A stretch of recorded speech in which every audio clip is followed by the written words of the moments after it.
Hi everyone, and welcome to The Good Woo. This topic is very close to my heart, and it comes at a request from several clients, fans, and followers. So I'm going to go ahead and dive on in. Grief and loss are a part of every human life. We will all lose a loved one, a pet, a job, a relationship, an idea of how society was, right? Like we're all going through now. Human life is a continuous spiral of cycles, ending and beginning and overlapping. If we could see it as an image, literally a spiral, that within that spiral is circles that are ending and forming and closing and disappearing. This is the nature of human life. Now, in our current society, grief is not something that is discussed unless you're directly in it. And even then, sometimes people don't really dive into the gift that loss can give us. So when we lose something, there is a part of us that is birthed. So when we experience that cataclysmic moment of loss and inevitable surrender to our powerlessness as human beings in this cosmos, something internally awakens. And we can listen to that or not, right? Each call, so to speak, each alarm, each invitation that we receive through powerful transformative experiences, we can choose to listen to it or not. So from my experience, my first experience of loss was losing a sister when I was 4 years old, and she was 16, and truly a magnificent young woman. And her death was, of course, incredibly tragic. But my family were not able to come together in any sort of grief experience that would create any healing. We just were sort of forced to move on with it. And this created almost more problems for me than the actual loss of my sister. And I would say so for my other siblings as well, although they would, tell their own tale on this. This is just my perspective. As I was growing up, I was constantly trying to do two things. One, fill the hole of the loss that I felt from this companion of mine who had suddenly disappeared, and I was not able to process where she went or why. And then this other energy that creeped in, which was what we call survivor's guilt. The guilt I had even as a young child that she passed on and I did not, and I was left, and why me? Why was I left to live and her life had to end? But it also flipped around where I was like, why, she was taken away out of this miserable world. Why was I not as well? So multiple levels here for me. And as I became a young woman, the pain of her loss did not go away because there was no way to process the grief. There was no way to really talk about it in my family. And I definitely felt when I was growing up a sense of, if I spoke about it, I would make myself sort of an outsider because no other young children had really experienced something like this. So it became a part of myself that just did not get the love and attention that it needed. So there were calls, right? These calls I speak about happening that I was not able to say yes to because I was in a mode of survival. I also lost a brother when I was 27, and I was at a place in my life where I was not able to meet that challenge. I was not able to support my family. I was not able to process it in any way.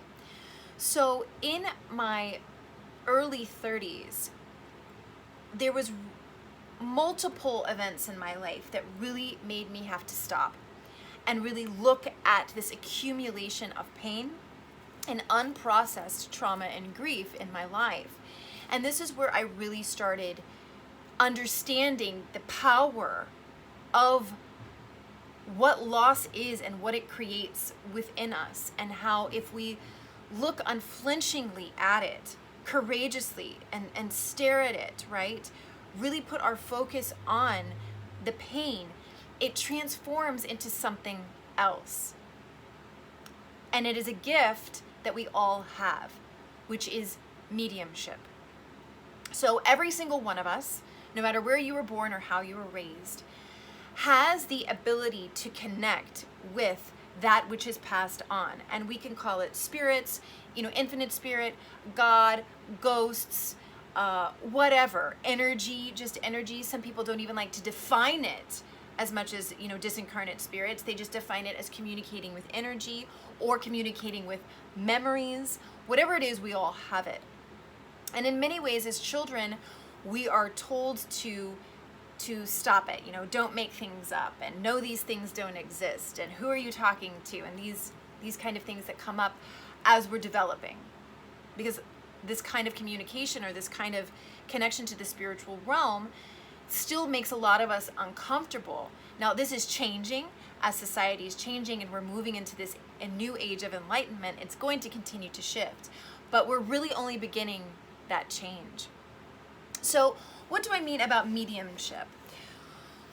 When you lose someone, right? Because two things. One, everything is connected. And just because something leaves its physical form does not mean it stops in an energetic form, on the energetic plane. Which if you watched the energetic body video, then you understand this concept of underneath all matter is energy that creates that structure of matter. So just because something has passed on does not mean it is gone from your realm. You just physically can't touch it and speak to it. However, we have such a large ability to connect with that which we cannot see. And a lot of us, like I said, have either forgotten it through eons of time or it's suppressed when we're young. So my experience in really healing this trauma was to accept this idea of mediumship, that I could indeed communicate with the energy of my sister and my brother despite them not being in a body. Now, at first I was quite resistant to this idea because I was raised in a religion that this could be something quite negative, or you're opening yourself up to negative spirits or whatever. But the idea is that your intention is more powerful than anything negative. So if your intention is pure and to connect and to heal and to become better, I truly believe that you are protected in this process. This leads me to also the power of prayer. And if you watch the prayer video, this is a different slant on prayer, but to speak your intention, that only love and light is able to communicate with you in all realms. So I began to first just work with this idea around mediumship with my sister. And it's very simple. You just get into a private space where you won't feel humiliated if somebody's watching you. You get connected to your body and your breath and really be honest about how it feels. It could feel anxious to be doing this, fearful, all sorts of different things can come up. But ultimately what ends up happening is you connect so deeply with yourself that whatever you want to define, the other that you lost, their energy, be it a pet or a human, that energy manifests within your own energetic field. Because if we go along with the idea that we're all connected, then you also have to accept the idea that everything you experience outside of yourself is a manifestation of what is inside of you. So the people that we lose, they are inside of us, even when they pass. So I would just begin speaking to her. And sometimes I would do it out loud. Sometimes I would do it in my head. Sometimes I would have to write it down on paper because there was a lot of wisdom coming forth. And not only did I experience a shift in pain, I realized that every relationship we have is going to evolve and change constantly. Even when somebody passes, the relationship doesn't end. It just shifts. And how much you want to keep that connection will be up to you to really leap across this chasm of, am I speaking with the dead? Is this, is this really happening? You make the leap, and then it is. And the question you have to ask is, how bad do you want to maintain the connection? Because it's all available. It's just your belief system that gets in the way of you being able to continue to have this person's spirit and energy in your life. So I did this with my brother as well.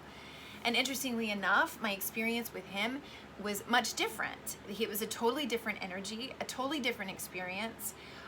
What came through was totally different because Trisha and Butch were two very, very different people.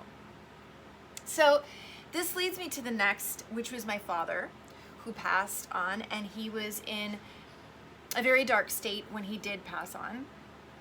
And as I work with this concept, this is where you are in control, right? So wanting this person in your life or not is the question you must ask. Because for me, I had made a choice that my father was not going to be in my life. And when he passed on, I had a moment of going, okay, well, I've done this technique with others I've lost.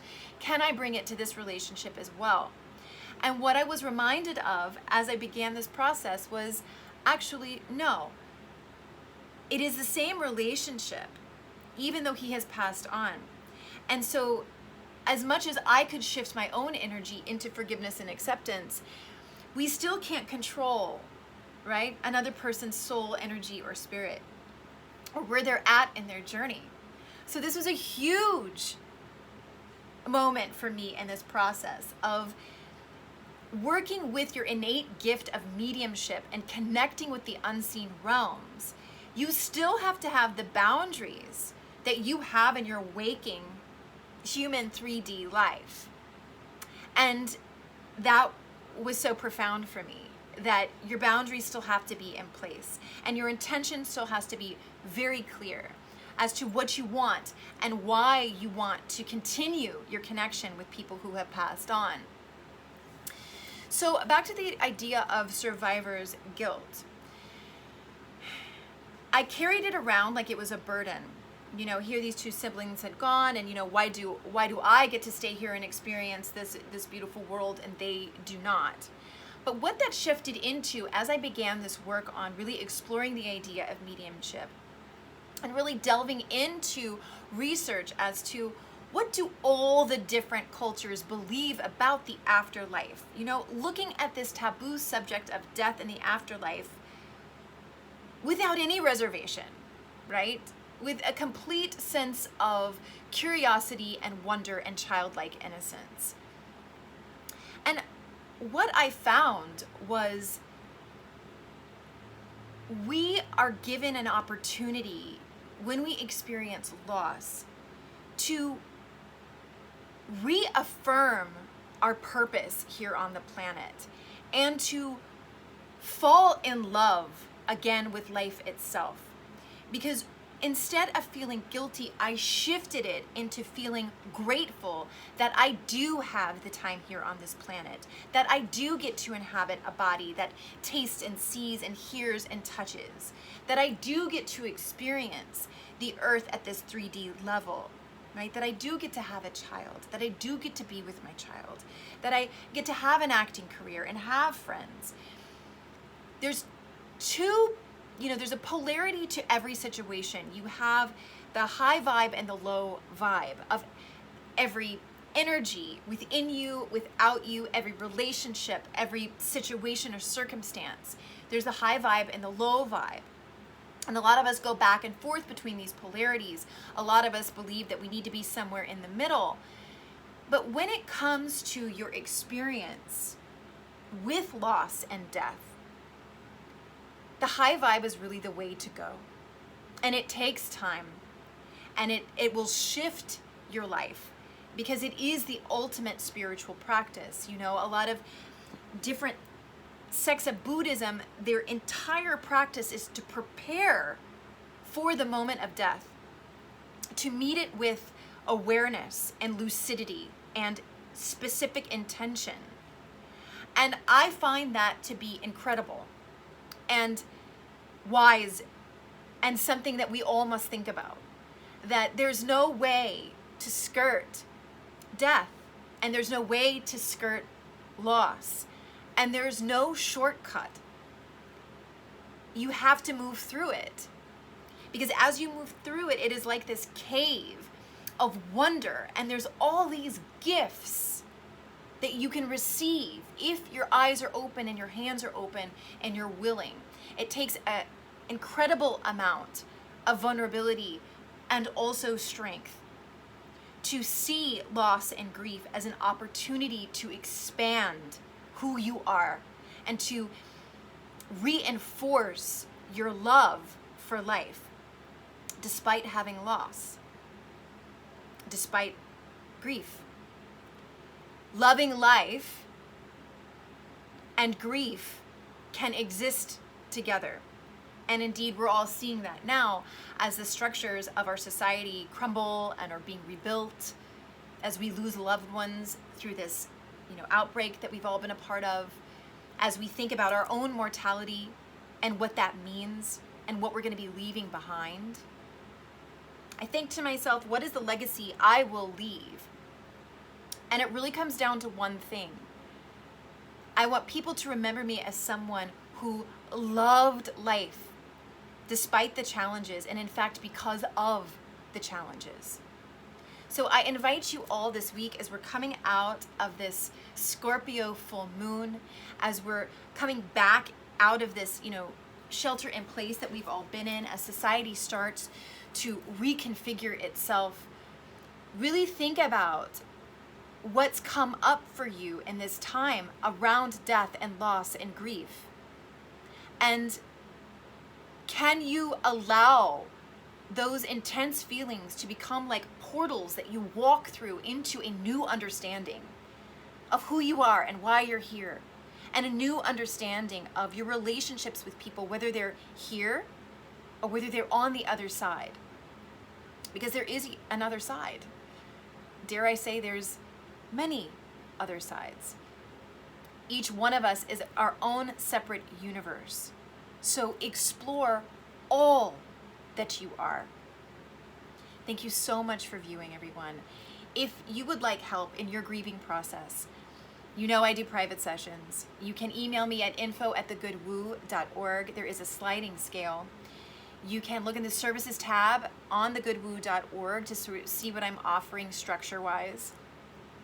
And please like and subscribe this video. And of course, the most important thing, if you know of people who need this message today, as you are watching this, give this to them as a gift, because your courage in exploring these topics and sharing these topics will come back to you 1,000-fold. Thanks, everyone.